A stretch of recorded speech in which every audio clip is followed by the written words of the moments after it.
Déférent, j'invite le président de la République. Excellence, Monsieur le Président de la République, bonjour. Bonjour, Madame Salama.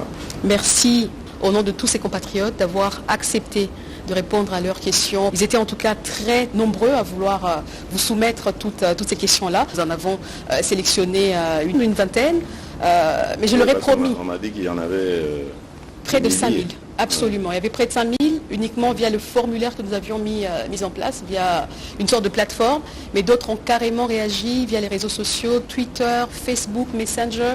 Donc c'est allé vraiment... Je suis à la disposition de mon peuple. Merci. Ils veulent savoir comment vous vous portez. Ah ben ça va, merci, ça va très bien. Rien à signaler du côté santé. Le moral un peu affecté évidemment par la situation de l'Est. On ne peut pas être totalement en pleine possession de sa joie, de ses sentiments de bonheur, tant qu'on a cette épine dans le pied. Mais ça va, dans l'ensemble ça va, parce que le moral est bon, le moral de nos troupes à l'Est est bon aussi. Il y a une montée en puissance de nos forces armées et il y a sûrement de bonnes nouvelles à venir au vu des démarches diplomatiques que nous avons menées et de la situation sur le terrain. Nous commençons par le social. Et la première question en tout cas, ils veulent savoir comment est-ce que vous jugez, Monsieur le Président, l'impact de votre action sur la situation sociale des Congolais durant ce quinquennat. Vous avez un impact, il faut toujours le prendre en trois dimensions. Il y a la dimension immédiate, il y a la dimension à moyen terme et à long terme.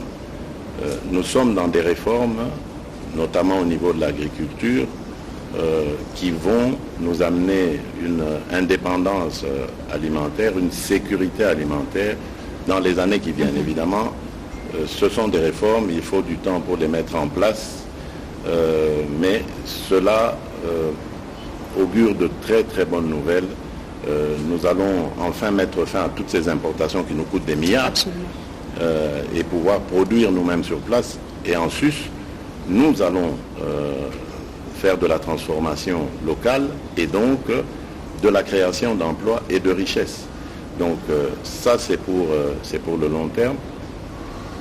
À court terme, bien évidemment, vous le savez, nous avons eu, puisque notre économie est très dépendante de la conjoncture extérieure, nous avons eu des événements à l'étranger, la Covid pour commencer, ensuite la guerre russo-ukrainienne, qui ont eu un impact sur les produits pétroliers, sur les denrées de première nécessité. Évidemment, nous qui sommes aussi dépendants de tout cela, nous en ressentons les coûts. Nous sommes en train de tout mettre en œuvre pour essayer, tant soit peu, d'alléger ces peines. C'est le cas avec le carburant où nous avons subventionné, éviter à notre population de connaître ce qui s'est passé ailleurs, en Afrique, et je ne parle pas du reste du monde aussi. Donc le gouvernement est à pied d'œuvre pour essayer de parer au plus pressé. Je comprends parfaitement les difficultés qui sont celles de nos populations, mais nous essayons de soulager tant soit peu. Prenez le cas par exemple de la gratuité de l'enseignement. Elle a pu faire un peu de bien aux ménages qui ont pu consacrer ces fonds à d'autres activités, à les investir dans autre chose. Donc ce sont ce genre de mesures comme ça, l'augmentation de la solde des militaires, des salaires des enseignants, des médecins, leur régularisation d'ailleurs, parce qu'il y avait beaucoup de non payés, beaucoup de non reconnus. Nous avons tout régularisé et accordé quelque chose. Bien sûr, je comprends que ce ne soit pas encore suffisant, mais les efforts sont fournis. Nous avons même pensé à nos retraités. Aujourd'hui, le fonctionnaire qui va à la retraite n'a plus à s'inquiéter pour son devenir. Il y a une rente qui est prévue pour cela. Donc, c'est pour vous dire que nous sommes à pied d'œuvre pour essayer de juguler les difficultés que connaissent nos populations. Et je reste optimiste parce que nous travaillons. Vous parlez Des difficultés, il y a l'accès aussi aux soins de santé. Alors il pose une question sur la couverture santé universelle. C'était parmi vos projets phares de campagne, hein, et vous avez même mis en place, je pense, une première structure. Voilà, alors ils veulent savoir, est-ce que ça traîne parce que vous voulez lancer le tout en même temps partout dans le pays, où vous pouvez commencer par phase pour que ça aille plus vite? Ce ne sera pas possible de lancer le tout en un temps. Nous n'avons pas les ressources suffisantes. Mais nous avons déjà mobilisé certaines ressources pour commencer avec la catégorie mère-enfant et qui permettra d'avoir des accouchements gratuits et même des consultations prénatales et postnatales. Mais ça a commencé dans certains hôpitaux. Petit à petit, nous allons l'étendre sur tout l'ensemble de la République. Le but étant évidemment de rendre gratuit l'accès aux santé pour tous les Congolais. Alors la loi sur la vente en détail par les opérateurs étrangers souffre toujours de son application, ce qui étouffe le commerce, ou on va dire les petits commerces nationaux. Alors qu'est-ce que vous comptez faire pour y remédier? C'est un problème qui dure. Je comprends parfaitement, mais vous savez, il y a plusieurs paramètres qui concourent à ça. C'est un problème qui touche au climat des affaires, mais pas seulement. Il touche également à l'administration. Vous voyez, nous venons de lancer l'identification de tous les Congolais. Cela nous permettra de résoudre énormément de problèmes, notamment en ce qui concerne le sujet que vous avez évoqué, de sortir de l'informel pour le formel. Parce que dans beaucoup de ces compatriotes qui se plaignent de concurrence déloyale étrangère dans le petit commerce, alors il faut régulariser tout ça, voir clair et pouvoir s'y pencher. J'en ai parlé au mois d'avril de cette année en Conseil des ministres pour donner des instructions. Un atelier devait être organisé d'ailleurs par le ministère de l'économie à ce sujet et à ce moment-là, nous aurons les indications nécessaires pour pouvoir prendre les mesures qu'il faut afin de protéger nos petits commerçants. Mais à eux aussi, je leur demanderai de se faire identifier le moment venu, hein, parce que la campagne va bientôt commencer pour l'identification de la population, parce que c'est ainsi que l'État pourra prendre en compte leurs desiderata et surtout protéger leurs intérêts vis-à-vis de ces commerçants véreux qui grappillent sur leur part. Alors, donc nous prenons le problème en charge. Les barrières illégales également, les tracasseries sur la RN1, donc la route nationale numéro 1, ils disent que malgré toutes les missions pour les démanteler du gouvernement, toutes les missions échouent en fait. Aujourd'hui, ça coûte cher aux commerçants. Est-ce qu'il y a une solution qui est pensée pour cette problématique-là? Mais non seulement ça coûte cher aux commerçants, mais ça se répercute aussi sur le prix des denrées. Et c'est vraiment une situation très inconfortable dans laquelle nous mettent ces agents de police vrais et faux. Parce qu'il y a aussi des faux agents de police. Donc j'ai déjà eu à m'entretenir avec, je pense que c'est le prédécesseur de l'actuel ministre de l'Intérieur, pour que l'on redouble de vigilance, mais surtout d'action, afin de mettre fin à ces tracasseries. Et nous n'excluons pas non plus de faire recours à la technologie. Je pense ici par exemple à des drones qui couvriraient des axes entiers pour surveiller évidemment la circulation dessus. Donc nous sommes en train d'envisager plusieurs solutions, le but étant vraiment d'y mettre fin. Parce que c'est vraiment une situation qui nous met tous en difficulté et ça ne peut pas continuer comme ça. Mais nous mettrons tout le monde dans le jeu, y compris les notabilités locales, hein, je pense ici au chef traditionnel, pour que tout le monde puisse signaler en temps réel ce genre d'obstruction et que l'intervention de la hiérarchie puisse aussi se faire assez rapidement afin de de pénaliser évidemment ces contrevenants à la discipline de la police. Une autre question, Monsieur le Président. Le service national est susceptible de créer des emplois de masse. Est-ce qu'il est envisagé d'accélérer la couverture des projets agricoles sur l'ensemble du territoire? Bien sûr. Et en même temps, au-delà de l'agriculture, il pose la question sur la politique de la pêche et de l'élevage. Bien sûr. Tout va aller. Mais vous voyez, nous allons d'étape en étape parce que ce service national, je peux vous le dire, je l'ai trouvé dans une situation plus que chaotique. Absolument. Et ici, je profite de l'occasion pour vraiment tirer mon chapeau au général Jean-Pierre Kassongo Kabouik, qui est le patron de cette institution et qui la dirige de main de maître. C'est un homme très courageux qui très vite a cherché à me voir pour me parler des problèmes auxquels il faisait face au sein de son institution. Et nous avons travaillé de pair à les juguler. Et aujourd'hui, je suis heureux de voir que nous avons énormément de travailleurs repris d'ailleurs.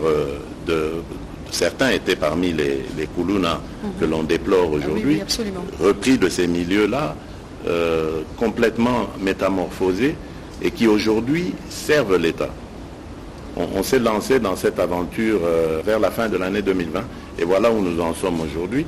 Et je peux vous dire que dans tous les camps militaires, le prix du sac de farine est resté le même, c'est-à-dire hors concurrence, vous ne trouverez jamais ce prix sur le marché. Grâce justement à cette production, je lui avais demandé évidemment de privilégier cette catégorie, parce que pour moi les militaires, ce sont nos héros vivants, nous devons les accompagner dans tout ce qu'ils font. Et donc j'avais demandé qu'on privilégie cela. Et voilà que au niveau de la production agricole, ça se passe très bien parce que à côté du maïs, il y a le riz aussi. Et il va maintenant commencer la pisciculture. Voilà. Et à côté de ça, il y a la formation professionnelle. Beaucoup ne le savent pas, mais il y a dans ce service des bâtisseurs qui ont déjà prouvé de quoi ils étaient capables. Ils ont construit quelques écoles au village, dans mon village d'origine à Mupompa, dans le village d'origine du défunt président Laurent Désiré Kabila à Manono. Donc ils ont fait comme ça leurs preuves et ça va continuer. Nous allons ouvrir d'autres antennes à travers la République, en plus de Kanyama-KCC, donc pour que le service national soit vraiment une institution qui réponde aux aspirations des Congolaises et des Congolais. Et moi, je me fais même une petite idée. Vous savez, dans d'autres pays, il y a eu, surtout dans les pays occidentaux, après la Seconde Guerre mondiale, le service militaire. J'y pense secrètement, à une sorte de service national, mais qui serait aussi obligatoire à tout jeune qui terminerait ses secondaires avant d'aller à l'université ou de faire autre chose.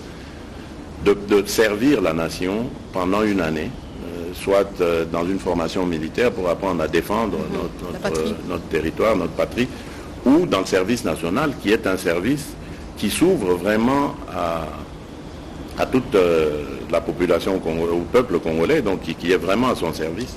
Et ainsi, on pourra apprendre à être patriote et surtout à aimer son prochain, à servir son prochain. C'est vraiment une vocation qui en vaut vraiment la peine. Alors, la dernière question de cette thématique économie et sociale concerne la justice. Il parle de l'impunité qui encourage l'immoralité dans l'action publique, surtout des mandataires. Alors, comment est-ce que vous comptez renforcer la justice sur les dénonciations de corruption qui restent souvent sans suite? Oui, là je vous dis, je pense que s'il y a un bémol à mettre sur mon bilan, je crois que c'est celui-là. Si il m'était demandé de le faire, je ne suis vraiment pas satisfait du bilan, jusqu'ici en tout cas, récolté dans la justice. J'ai beaucoup compté sur le pouvoir parce que je me dis, comme dans la Bible, c'est la justice qui élève une nation. Malheureusement, dans notre cas, la justice détruit notre nation. J'ai tout mis en œuvre pour essayer de faire comprendre, surtout aux chefs des corps, mon intention, ma vision. Et en fait, ma vision, c'est de dire, voilà, c'est vous qui connaissez votre métier, exercez-le consciencieusement, tel que vous l'avez appris de vos précepteurs. Mais malheureusement, je n'ai pas l'impression que nous sommes toujours sur le même diapason. Et nous récoltons souvent la critique de l'opinion de manière injuste, qui pense que, par exemple, je prends comme ça un cas, lorsqu'on met quelqu'un en prison préventive en attendant son jugement et qu'après on le libère, on pense toujours qu'il y a une intervention de l'État. Madame, je peux vous le dire, devant Dieu, je ne suis intervenu dans aucun cas de ce pays pour demander l'arrestation ou la libération de quelqu'un. Jamais. Parce que je veux que la justice soit indépendante. Moi, je crois que nos institutions doivent toutes être libres d'exercer leur pouvoir sans qu'il y ait de contraintes venant de la hiérarchie ou de qui que ce soit. Et donc je pense ici que cette justice a besoin de réforme. Je viens de vous donner le cas de l'arrestation préventive. Sous d'autres cieux, on parle parfois de mise en examen. Pourquoi est-ce qu'on ne le voit pas ici? Au lieu d'arrêter quelqu'un et de le jeter comme ça en pâture dans l'opinion, faire quoi? Parce que dès qu'on arrête quelqu'un, pour le commun des Congolais, il est coupable. Absolument. Et lorsqu'on le reverra demain dehors, on va dire il a corrompu. Ça peut être vrai, ça peut être faux, mais dans tous les cas, ça jette un discrédit sur la justice. Donc il faudrait une réforme. J'ai demandé des études sérieuses là-dessus. Je crois qu'elles sont même prêtes. Dans les jours qui viennent, je vais vraiment faire une sortie avec le Conseil supérieur de la magistrature pour les rencontrer et voir comment nous pouvons mettre en œuvre ces réformes. Évidemment, parmi eux, il y a de braves gens, il y a de braves femmes, il y a de braves hommes, je n'en disconviens pas, mais j'ai l'impression que tout le monde semble être dépassé par la force du mal qui est cette corruption, qui jette un discrédit finalement sur nous tous, parce qu'on pense, l'opinion pense que nous y avons tous à voir là-dedans. Et pourtant, je compte sur la justice, parce qu'il n'y a pas mieux qu'elle pour juguler les antivaleurs qui ont mis à mal notre économie, l'image du pays, etc. Et même pour les investisseurs, pour qu'ils viennent en toute assurance dans ce pays, ils doivent pouvoir compter sur une justice qui est impartiale, qui est objective. Il y a des avancées en justice avec la nomination récemment de plus de 5000 magistrats, 2500 pour 2500 qui seront déjà engagés, là, oui. Et puis des structures qui ont été mises en place pour lutter contre la corruption, notamment l'IGF. Et puis il a commencé à y avoir des arrestations de magistrats, ceux qui n'arrivaient plus. Donc, il y a des magistrats qui aujourd'hui sont jugés pour jugement inique, des choses comme ça. Donc voilà, on peut commencer à espérer. C'est pour ça que je vous dis, moi je ne désespère jamais. Donc il y a eu certes beaucoup de difficultés dans ce domaine, mais je continue de croire que nous sommes humains et nous, en tant qu'hommes, on ne peut que trouver des solutions. On ne peut pas rester sur les problèmes. On doit trouver des solutions et on les trouvera. Alors la deuxième thématique qui a beaucoup intéressé notre population, c'est la défense et la sécurité, comme nous ne pouvions pas prendre toutes les questions. Alors la première, elle dit ceci: en mai 2023 au Botswana, Monsieur le Président, vous avez critiqué ouvertement la force de l'East African Community, l'EAC, à l'exception du contingent burundais. Qu'est-ce qui a motivé le renouvellement du mandat de cette force un mois après le sommet de Bujumbura? Le fait qu'on se soit dit les choses clairement. Critiquer n'est pas rejeter, attention. Donc on peut tous se critiquer. On peut me critiquer mon action. Ça ne veut pas forcément dire qu'on me rejette. Donc vous voyez, il ne faut pas confondre les choses. J'ai critiqué le comportement de cette force uniquement parce que sur le terrain, le contingent ne se comportait pas comme convenu. C'était au moment où le M23 était censé se désengager des localités qu'il occupait pour se regrouper en vue d'aller sur le programme de cantonnement, donc de pré-cantonnement d'abord pour être désarmé, puis cantonnement et ensuite entamer le programme de DDRCS. Et donc j'avais l'impression que c'était lent, c'était pas qu'il y avait comme des complicités dans les cités où il cohabitait, contingent EAC et M23. Le M23 continue en terrain conquis, il percevait des taxes, c'était inacceptable. Donc j'ai fait cette critique qui a été entendue et je crois que à partir de là, on a décidé de rectifier les lignes. D'un autre côté, il y avait aussi des obligations de notre part, c'est-à-dire qu'il fallait mettre à disposition de l'East African Community un site sur lequel, j'ai parlé du précantonnement, on allait donc effectuer cette opération. Et le site est trouvé, c'est Rumangabo, il faut donc l'équiper, ce qui est en train de se faire, et d'ici peut-être la mi-juillet, tout sera prêt pour accueillir justement ces terroristes du M23, et ensuite on les amènera à Kindu pour les engager dans le programme des DRCS. Alors, à quand le déploiement de la SADC? Et il pose en même temps la question de savoir, est-ce que finalement, avec toutes ces forces en présence en RDC, on aura la force de l'EAC, on aura la SADC qui va se déployer, on a tous lu le communiqué. Et puis, est-ce que ça ne mettra pas finalement les pays en danger? Parce qu'il ne faut pas l'oublier, il y a d'un autre côté les contingents, les différents contingents de la MONUSCO. Comprenons-nous bien. La SADC, parce que bon, les gens ont vraiment cette habitude de vouloir tout monter comme ça en émotion, etc. La SADC, c'est une organisation à laquelle appartient aussi, à laquelle la RDC est membre. Donc la SADC ne va dépendre, et d'ailleurs c'était l'objet de la réunion de Luanda, la dernière, celle de la semaine passée, la SADC ne va dépendre que du go de la République démocratique du Congo pour venir. Et évidemment, il faudrait organiser cette mise en œuvre, il faut lever des moyens. Donc vous comprenez qu'on est encore loin du compte. La SADC n'a pas une date précise, n'a pas décidé. Elle va se mettre, comme ça a été décidé à Luanda récemment, au service ou à la disposition plutôt de la République démocratique du Congo, qui, le moment venu, si elle en a besoin, lèvera cette option. Pour le moment, nous sommes engagés dans le retrait et le cantonnement du M23 pour que nous puissions ramener nos populations dans leur localité et que nous poursuivions le processus électoral, parce que ces populations doivent être enrôlées. La CENI nous rassure que c'est fort possible de le faire, et il n'est pas trop tard, on pourra toujours... Rien n'est perdu de ce côté-là, l'essentiel étant d'abord le retrait et le cantonnement du M23. Ensuite, nous verrons. Tout ça, ce sont des questions, des préoccupations des Congolais, je comprends, mais les Congolais doivent apprendre à nous faire confiance. Nous avons jusqu'ici mené à bien ces opérations.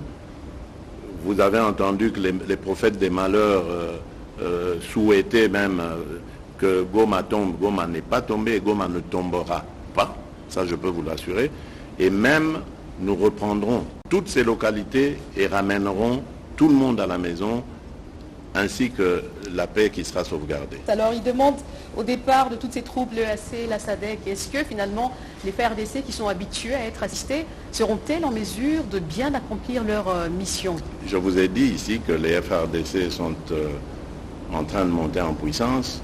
Nous allons dans quelques mois terminer la formation de dizaines de milliers de recrues qui vont donc venir renforcer les FARDC, pendant que les autres seront peut-être relevés et recyclés, parce que vous savez que l'une des raisons de nos déboires à l'Est, c'est aussi le fait que ces troupes ont trop longtemps été au front, ont connu beaucoup d'émotions, beaucoup de difficultés, certains étaient blessés, certains ont vu les leurs perdre la vie. Tout ça a eu des impacts psychologiques certains, et il faut renouveler cela. C'est malheureusement pas ce qui se faisait de tout temps ici. Nous avons pris le problème à bras le corps, nous avons fait des réformes au sein de cette armée. Aujourd'hui, nous avons une loi de programmation qui va pouvoir permettre de venir au chevet de cette armée avec les thérapies qu'il faut pour la relever. Et c'était la question qui finissait en tout cas cette thématique. Où est-ce qu'on en est justement avec cette loi sur la programmation militaire et la politique de défense nationale? Dépend de la disponibilisation des ressources. On doit les mettre à la disposition de l'armée. Donc c'est le travail que le gouvernement est en train de faire. Et je vous ai parlé ici de la montée en puissance de cette armée. Ça veut dire qu'il y a des ressources. Mais attention, nous sommes pour le moment en temps de guerre. Donc le programme est un petit peu bouleversé. On ne va pas arrêter de financer la montée en puissance, les équipements, la prise en charge des recrues et leur formation, etc., pour rentrer dans une gestion normale de la chose, c'est-à-dire construction des camps, des hôpitaux, et bien d'autres choses, la gestion au quotidien d'une armée. Donc nous devons d'abord faire face à la guerre, la terminer, et ensuite revenir dans le sens normal de ce que nous nous étions convenus. Mais aujourd'hui, ce que je peux dire, c'est que les ressources sont là pour pouvoir parer à toute éventualité, et c'est ce que nous faisons. Alors nous passons aux questions sur les infrastructures. La première, c'est d'actualité, je pense, vous venez de Lobito. Alors ils disent, au lieu de construire les chemins de fer de Lobito avec l'Angola grâce au financement américain, notamment de 200 millions de dollars américains, est-ce qu'on ne peut pas financer nous-mêmes le chemin de fer de l'ex-Katanga à Banana ou Boma pour relier l'Est à l'Ouest? Bon, d'abord, il faudrait que je corrige quelque chose. Le chemin de fer est déjà construit. Le chemin de fer de Benguela, Lobito, il est construit, il existe. Et ce qui s'est fait hier à Benguela, c'était tout simplement une mise en commun de nos intérêts, si vous voulez. Ce rail, jadis, à l'époque du Grand Zaïre, ce rail nous servait. À l'époque, on n'allait pas par Kasumbalesa, on n'amenait pas nos minerais par là pour aller jusqu'au Cap et les transporter par mer. À l'époque, tout partait de Kolwezi vers Dilolo et de là en Angola vers le port de Lobito. Et c'est ça qui s'est passé hier. On a réhabilité ce chemin de fer qui était détruit à cause de la guerre en Angola et qui avait contraint la République démocratique du Congo à orienter ses évacuations autrement. Et donc on utilisait le chemin de fer du Katanga jusqu'à Ilebo. Et là on prenait le fleuve, enfin d'abord la rivière Kasaï puis le fleuve, Kinshasa, et il y avait le rail sur Matadi. Et voilà comment on évacuait nos minerais. C'était beaucoup plus long que ce que nous venons de faire hier. Donc vous voyez qu'il y a non seulement un gain de temps, mais aussi un gain sûrement de ressources. Il n'y a qu'une manutention à faire pour le mettre sur le train. De Kolwezi à Dilolo, il connecte sur le chemin de fer qui va vers Lobito, et c'est parti. Tandis que celui qu'on avait mis en place, c'était manutention au Katanga, manutention pour tout transférer sur bateau à Ilebo, puis ensuite à Kinshasa, même opération, pour le remettre sur le train, arriver à Matadi, puis sur le bateau. Donc vous voyez, ça avait plus de coûts.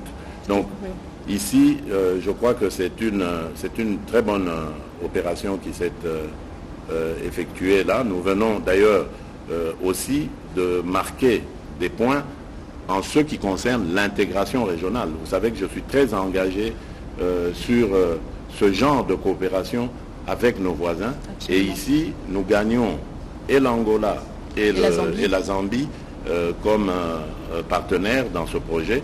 Et ça fera que le bonheur de toutes les populations qui se trouvent aux alentours, et même au-delà, parce que les répercussions en matière économique seront largement ressenties dans notre pays, à l'intérieur du pays. Alors une autre question, Monsieur le Président, est-il possible de construire surtout les routes de dessertes agricoles afin de permettre l'acheminement des produits agricoles et faciliter ainsi les échanges commerciaux, mais là plutôt entre provinces de la RDC? Mais bien sûr, je crois que les gens, nos compatriotes, je pense qu'ils n'écoutent peut-être pas assez, ou c'est nous qui ne communiquons pas suffisamment pour leur faire comprendre ça. Mais je vous donne juste l'exemple des 145 territoires, le programme de développement local. Mais c'est ça le but justement, c'est de créer cette intégration nationale qui fera que il y aura une facilité de circulation des biens et des personnes à l'intérieur de notre pays et d'une entité à une autre, sans devoir passer forcément par des chefs-lieux de province, etc. Donc le but dans le programme 145 territoires, il y a un volet important, infrastructure. Donc dans les infrastructures, justement, il y a ces routes de desserte agricole, le but étant de relier chaque territoire à un autre. Et ainsi, on va réussir comme ça une sorte d'intégration nationale qui fera que les territoires pourront échanger entre eux. Et pour cela, il y a déjà des convois d'engins qui sont en train d'arriver, mais il y en aura encore plus. Il y en a quelques milliers qui arrivent pour les infrastructures routières et autres. mais également pour développer l'agriculture. Alors justement, je ne sais pas si vous avez une idée, il demande combien de kilomètres de routes ont été asphaltés ou construits depuis. Il y a eu beaucoup de routes qui ont été faites, beaucoup qui ont été réhabilitées, beaucoup qui sont en projet. Je pense à Kalambambouji, je pense à cette route qui va relier le Kasaï oriental au sud Kivu. Je pense à la grande route qui va partir de Beni jusqu'à Kisangani. Donc vous voyez un peu tout ce que nous pourrions avoir à Kinshasa comme retombées agricoles de ces zones très riches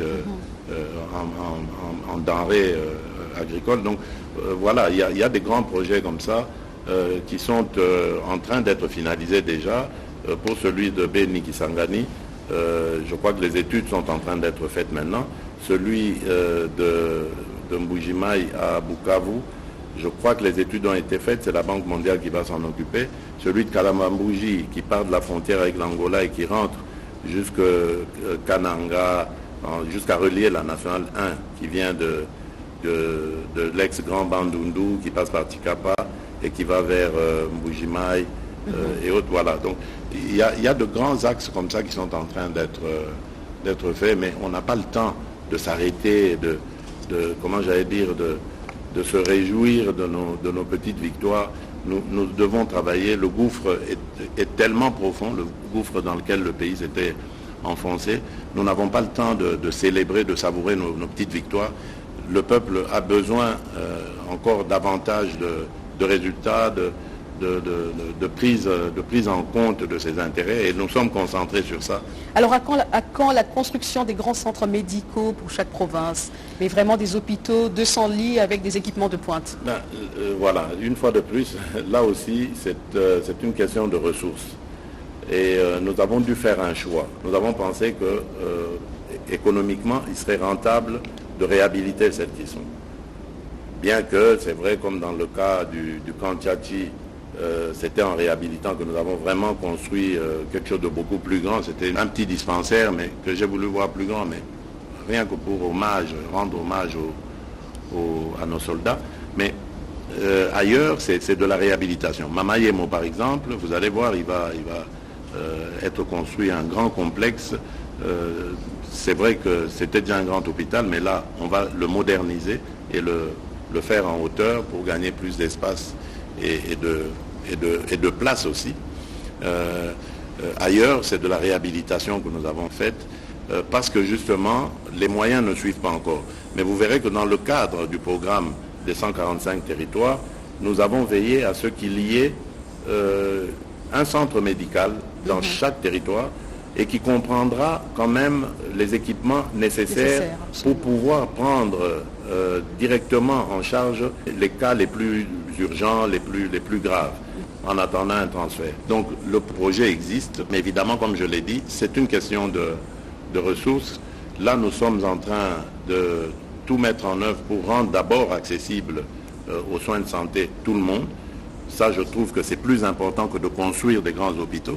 Il faut que tout le monde puisse, en tout cas, être en mesure de bénéficier des premiers soins.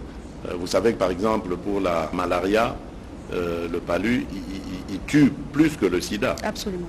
Si nous ne protégeons pas nos populations et que nous préférons mettre cet argent dans la construction des grands hôpitaux, je crois que ce serait se tromper de priorité. La priorité ici, c'est d'abord, pour moi, de protéger nos populations, de les mettre en situation de santé adéquate et ensuite voir comment ça va s'améliorer au fur et à mesure. Le Congo est un grand chantier, je l'ai toujours dit. Ce n'est pas aujourd'hui ou demain que ce chantier se réalisera complètement, mais il faut y mettre sa pierre au fil des années. On finira par tout reconstruire. Alors, la dernière question en infrastructure, quelle est finalement votre politique en matière de logement? Est-ce qu'il y a un projet de construction des logements sociaux? Bien sûr, encore là, une fois de plus, le programme des 145 territoires. Le but qui était visé dans ce programme, c'était de ramener tous les cerveaux, passez-moi l'expression, vers les milieux ruraux. Parce que tout le monde, à force de faire face au chômage, la déglingue de ces territoires, tout le monde a fini par migrer vers des grands centres urbains, allant même jusqu'à les encombrer, etc. Et aggraver les situations sécuritaires, professionnelles et tout ça.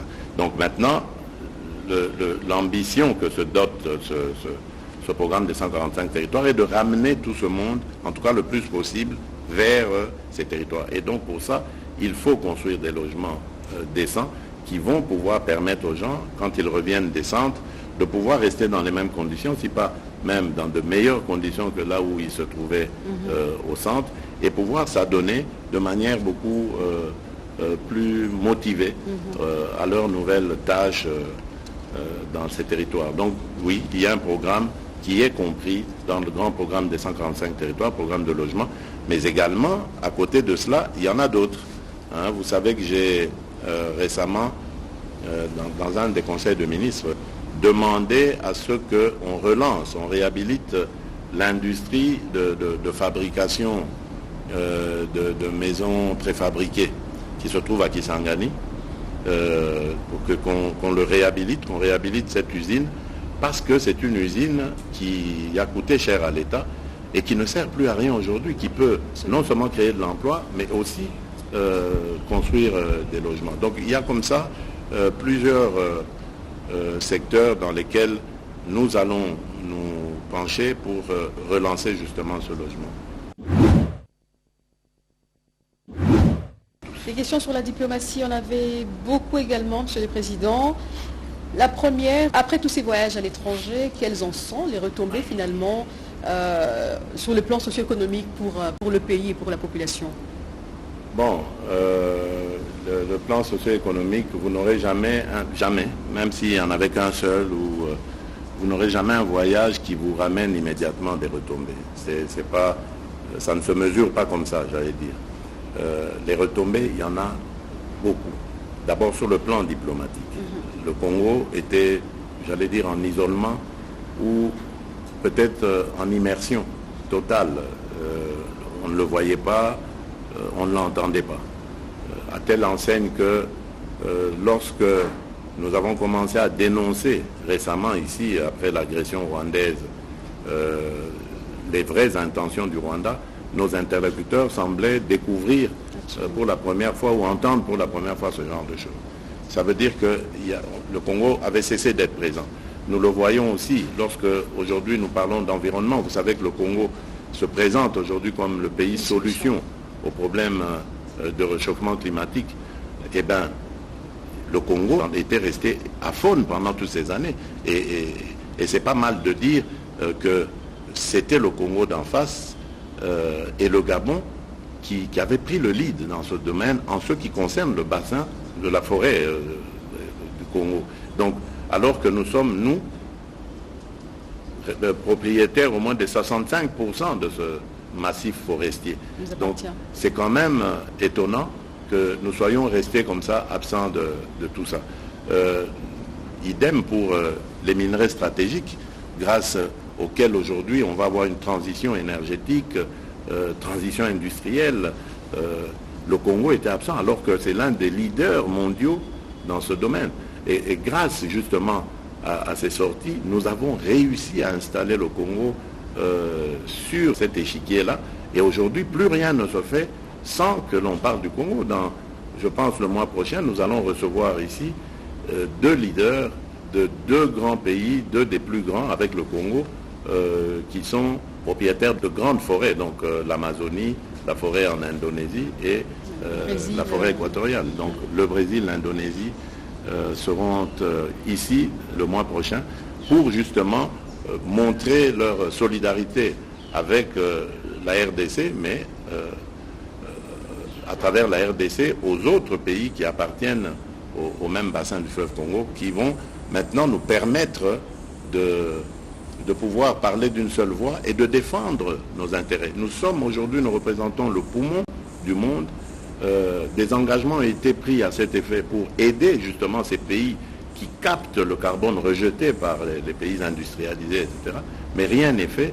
Donc tout ça va nous permettre de devenir beaucoup plus forts et de parler d'une seule et même voix et et une voix intelligible aussi, et de faire. Alors, vous voyez, toutes ces sorties ont servi à cela. À côté de cela, évidemment, il y a l'aide au développement qui a été renforcée. Aujourd'hui, la Banque mondiale a accru son soutien à la République démocratique du Congo, grâce non seulement à notre bonne gouvernance, on pourra en parler si vous voulez, mais surtout aussi grâce à ces contacts qui ont attiré leur attention pour leur dire attention, quelque chose est en train de se passer aujourd'hui en République démocratique du Congo. Nous sommes en train de changer de narratif, nous voulons changer de paradigme, mais nous voulons pour cela que vous nous accompagniez par des transferts de technologie, le savoir-faire, mais également, peut-être, pourquoi pas, aussi par vos soutiens qui vont nous permettre d'accroître nos efforts. Et vous avez vu que grâce à tout cela, aujourd'hui, nous avons un budget qui a quadruplé, nous avons des agences de notation qui ont grimpé la côte de la République démocratique du Congo. Nous sommes en train de finir le programme avec le FMI. Nous allons très bientôt envisager la 5e revue. Madame, ça n'a jamais été fait depuis que le Congo est Congo indépendant, et même en passant par le Zaïre, jusqu'à maintenant, on n'est jamais arrivé à 5 revues avec le FMI. Ça s'arrêtait toujours à 4 dans le meilleur des cas. Aujourd'hui, on est à 5 et on va les continuer si c'est possible. Donc, c'est clair que les choses se passent autrement en République démocratique du Congo aujourd'hui, et c'est grâce justement à ces sorties. C'est vrai, j'entends souvent les gens dire oui, mais c'est pas la Banque mondiale, c'est pas le FMI qui n'ont jamais aidé un pays à se développer. C'est vrai, mais c'est pas ça d'ailleurs leur objectif, ça n'a jamais été leur ambition. Ils se mettent aux côtés des États pour les accompagner en fixant ensemble avec ceux-ci les règles du jeu. Et ensuite, lorsque toutes ces revues se terminent, un programme est conclu et cela permet à cet État-là de devenir encore plus crédible aux yeux des autres et donc de s'ouvrir des lignes de crédit qui vont lui permettre alors à ce moment-là de se développer, parce que l'ayant suivi pendant un certain nombre d'années, on s'est rendu compte qu'il est maintenant capable de se prendre en charge et de financer son développement. C'est pour ça que nous nous étions à fond lancés dans cette aventure qui aujourd'hui est en train de nous donner des fruits, que Dieu en soit loué. Alors, il y a tellement de choses à dire sur la diplomatie. Bien récemment, sûr. vous avez été en Chine, Monsieur le Président, c'est une première. Ils veulent savoir, les Congolais en tout cas, beaucoup ont posé des questions sur la Chine, sur votre voyage. Est-ce qu'il y a des bénéfices? Est-ce qu'il y en aura? Mais il y a déjà des bénéfices avec la Chine, déjà de tout temps. Enfin, la Chine, c'est un partenaire depuis 50 ans. Hein. Notre partenariat n'a pas commencé aujourd'hui. Quand vous voyez le Palais du Peuple, le Stade des Martyrs, voilà, ça sont des retombées de nos relations avec la Chine. Mais je vais vous dire simplement comment est-ce que l'idée de ce voyage est née et que la Chine a amicalement accepté de m'inviter.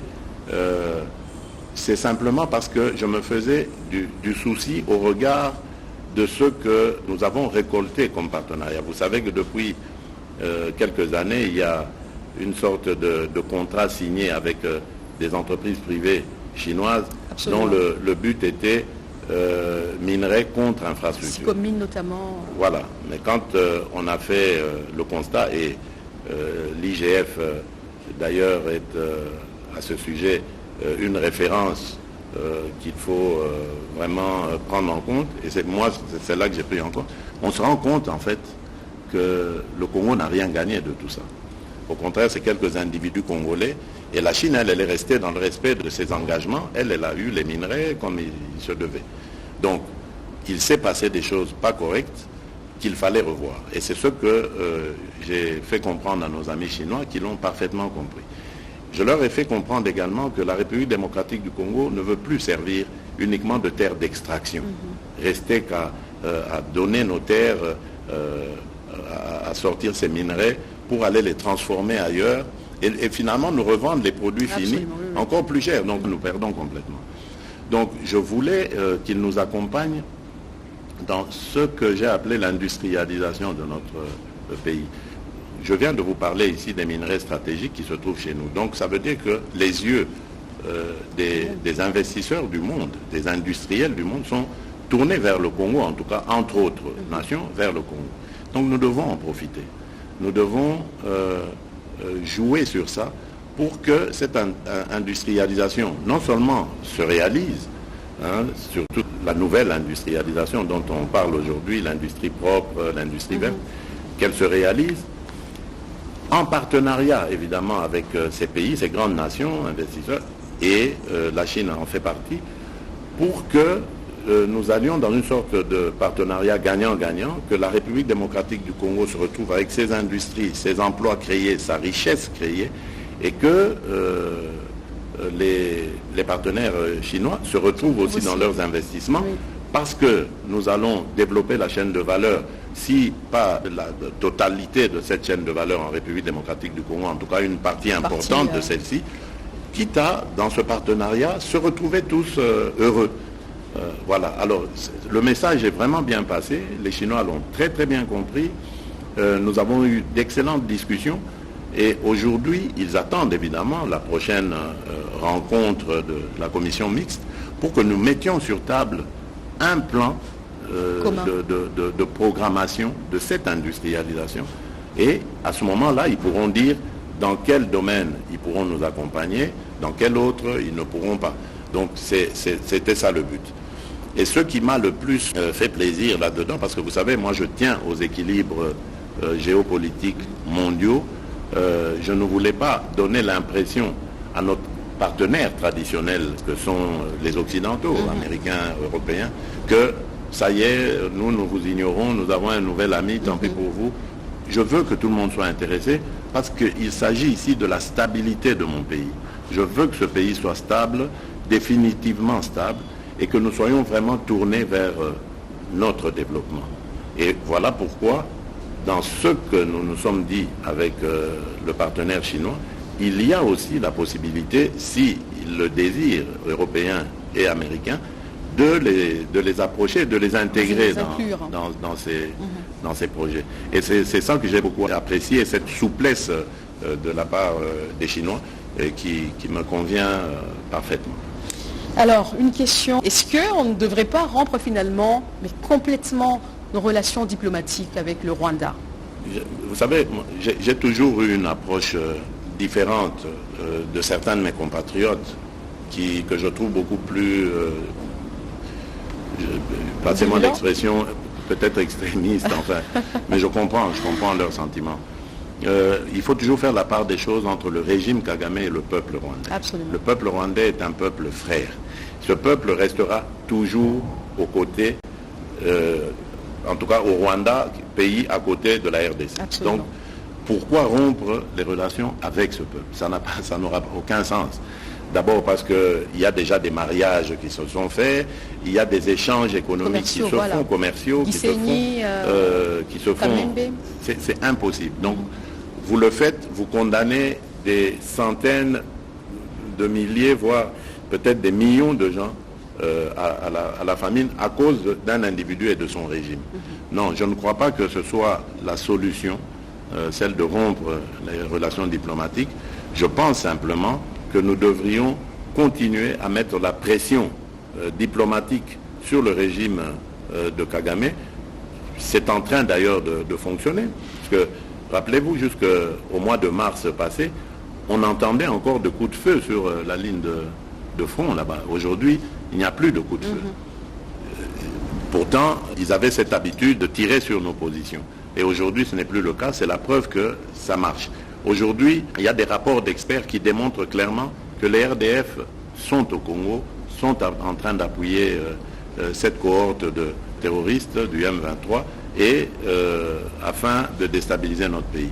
Donc je crois simplement que la diplomatie plus notre propre dissuasion, en préparant nos troupes, parce que les Rwandais, cette armée n'a profité que des faiblesses qui sont les nôtres. Ce n'est pas qu'elle est brave, plus téméraire que la nôtre, rien du tout. C'est simplement parce que notre armée était minée à cause justement de ces accords bidons qui se faisaient, qui faisaient suite à des mixages, brassages, etc., pour permettre justement à l'ennemi d'infiltrer ses espions chez nous, accord que j'ai refusé et que je continuerai toujours de refuser. Donc voilà, la guerre pour moi, en tout cas du point de vue de la République démocratique du Congo, restera la dernière option. Nous comptons encore sur nos partenaires, sur la communauté internationale, pour qu'elle impose au Rwanda des sanctions si celui-ci continue plutôt de refuser de quitter le sol congolais. Et ce n'est que si sanctions il y a et qu'on se rend compte que le Rwanda s'entête, qu'on nous prendrions alors à ce moment-là ils disent nos pourquoi responsabilités. vous vous entêtez à continuer avec la diplomatie en tout temps, même au temps de la crise, au plus fort de la crise. Pourquoi ne pas carrément structurer notre armée Vous et savez, nous faire ainsi respecter? La diplomatie, on ne la rompt jamais, sauf quand vraiment on est en terrain, j'allais dire, en no man's land. Tant qu'il y aura des hommes, il y aura la diplomatie. Même aujourd'hui, entre Ukrainiens et Russes, la diplomatie, même de l'ombre soit-elle, existe. Donc on ne rompt jamais la diplomatie. Je ne veux pas m'isoler aujourd'hui à cause d'un délire hégémonique de Kagame. Donc moi, je continue de croire en la force de notre diplomatie, mais maintenant, en plus de la diplomatie, j'ai renforcé les capacités de mon armée, donc je n'ai pas à craindre ce bourreau. Donc le moment venu, s'il n'obtempère pas, nous prendrons nos responsabilités, comme je l'ai dit, mais ça reste la dernière option. La dernière question sur la diplomatie, malgré la crise russo-ukrainienne, pourquoi ne pas se tourner carrément vers Vladimir Poutine, vers la Russie comme un partenaire stratégique? Mais la Russie, c'est un partenaire, sauf que la Russie n'a pas vraiment l'habitude de beaucoup commercer en Afrique. Il n'y a pas que en République démocratique du Congo. Remarquez partout, souvent c'est la coopération militaire. Mais pour ça, on a suffisamment d'alliés de ce côté-là. Si on avait des besoins, on se serait aussi adressé à eux. Mais souvenez-vous, en 2019, je crois, nous avons eu à nous rendre au sommet de Sochi, Russie-Afrique. J'y avais rencontré beaucoup d'hommes d'affaires qui semblaient être intéressés par la République démocratique du Congo dans plusieurs domaines. Mais je ne vais pas les forcer à aimer le Congo ou à venir au Congo. La porte du Congo est ouverte en tout cas pour tous ceux qui voudraient venir y faire des affaires qui seront prospères à la fois pour eux, mais aussi pour nos populations. Donc je n'ai pas de préférence. Et quant à parler d'alliance stratégique, je ne sais pas ce qu'on entend par ça, mais il n'y a pas d'alliance stratégique qui ne soit pas définie. Il y a plein d'orientations qu'on peut prendre. Donc, quand on la demande, on doit dire aussi pour quelles raisons les gens voudraient qu'on fasse cette alliance stratégique. Et puis elle a ses problèmes aussi en ce moment, la Russie. Alors pour terminer, Monsieur le Président, il y a quelques questions libres. Quelles sont les stratégies mises en place par le gouvernement afin de permettre le développement des régions enclavées? C'est ça, justement, le but, c'est de désenclaver le pays, réussir son intégration totale. Le plan, ce sont les infrastructures, il n'y a pas d'autres secrets. Non seulement les infrastructures, mais également l'érection de centres d'activité commerciale. J'ai pu le voir dans certains pays, et je l'ai vu encore en Angola, parce que le président m'a invité à aller voir quelques municipalités qui sont spécialisées dans la pêcherie, etc. Et là, je me suis rendu compte qu'on peut donner de l'emploi aux gens en fonction des activités dédiées à ces contrées-là. Je prends un exemple. À l'Équateur, vous savez que le poisson est très prisé. Il y a beaucoup de localités qui se trouvent au bord du fleuve et dont les habitants s'adonnent à ce genre d'activité. Mais pourquoi ne pas leur mettre des pêcheries? Comme ça, ils restent dans leur milieu d'origine, mais ils développent cette activité. Exactement. Et si tout va bien pour eux, ils pourront aller beaucoup plus loin et devenir une PME qui grandit, qui exporte même, pourquoi pas, etc. Donc c'est ça le but, et c'est pour ça que nous avons lancé cet ambitieux programme de construction des zones industrielles qui, pour certaines, prendront même le statut de zone économique spéciale afin de booster l'activité. Et ces zones se trouveront, pour certaines d'entre eux, dans des milieux ruraux. Le grand défi est et restera toujours énergétique. La République démocratique du Congo a besoin de beaucoup d'énergie. eau, électricité, pour pouvoir réussir ces défis. Nous sommes aussi là dans un plan de développement de plusieurs études pour voir comment, à partir des sites hydrauliques que nous avons, il y en a à peu près 600-700 sur tout l'ensemble du territoire, nous pourrons pouvoir comme ça développer des générateurs d'électricité et d'adduction d'eau pour desservir les populations locales. Ça aussi, c'est un programme qui me tient très à cœur parce que malheureusement, jusqu'ici, nous ne sommes arrivés qu'à 30% pour ce qui est de l'eau, de couverture en eau aux populations. Lorsque je suis arrivé au pouvoir, on était à 8 ou 9%. Donc on est quand même à 30%. L'objectif de 2023, c'était d'arriver à 53% pour atteindre les 70% en 2030. Malheureusement, on est un peu en deçà. On doit s'efforcer. À 22% pour l'électricité, on était à 18% en 2018. Donc là, on a encore besoin de beaucoup ramer pour aller beaucoup plus loin. Donc voilà, ça ce sont les grands défis, les grands objectifs que nous nous sommes assignés et que nous espérons atteindre. L'installation de votre QG dans la partie est du pays, à Goma précisément, vous l'aviez promis. Et puis il y a des villes où vous n'avez pas encore été, vous n'avez pas pu visiter durant tout le mandat, Kisangani. Vous savez, la technologie aujourd'hui nous permet d'être présents à plusieurs endroits en même temps ou à des endroits sans être là forcément. Il y a toujours une perception que vous avez lorsque vous aspirez à une fonction par rapport à lorsque vous êtes dans la fonction. Évidemment, devant le malheur de nos compatriotes à l'époque, lors de la campagne, je me suis dit, je viendrai m'installer ici. Mais lorsque j'accède à la fonction, je me rends compte qu'en tant que commandant suprême des forces armées de notre République, je n'ai pas besoin d'aller m'installer là-bas pour que les choses marchent.